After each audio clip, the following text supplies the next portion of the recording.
Guys, ito yung mga ingredients natin. Ito yung fish sauce. 1.5 fish sauce. 2 tablespoon ng minced garlic. Tapos, spring onion. Spring onion ba? Yes. And itong chili flakes na, anong tawag dito? Chili flakes? Ng mga Korean. Okay, chili flakes yan. Guys, ito na yung pinit na sa drain. So, hahaluan na natin siya ng mga ano. Andali, kukuha muna pala tayo ng ano. So dahil hahawak tayo ng chili, kailangan natin mag-gloves. Ay. Yan.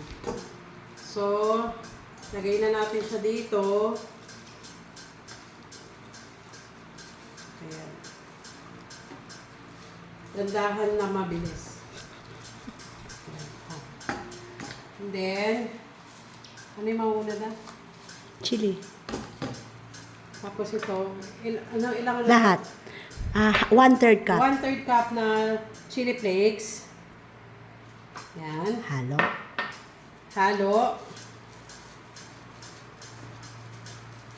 Mix well. Ay, may lalamasan.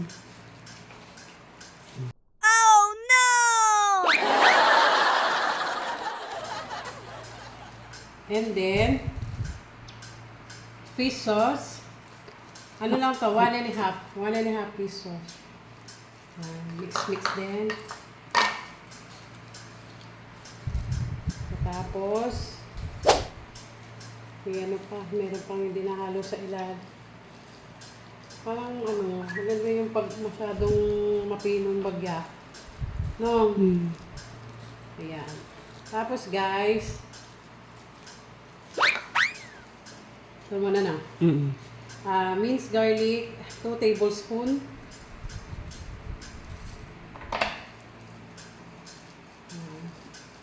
Kung gusto nyo ng medyo malasa, mag-adjust na lang kayo sa ano, sa mga ingredients. Kung mas gusto nyo magdagan yung lasa. And then last but not the least, itong spring onion. Yan. Yan, like ganito lang to, i-mix lang na mabuti. And then ilagay na sa ziplock na ano, plastic. This is it. Takman mo, Pen.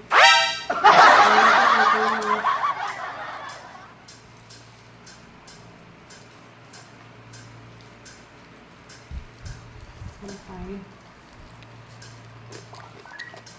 What do you think? Awa.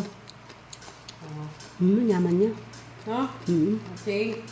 Tapos ito, ilagay na siya dito sa plastic, ano, ziplock. Tapos ilagay sa ref. And ready to go. Ready to go. Oh, Okay na. sabihan mo na. Thanks, Ipaalam na ka. guys. Oh.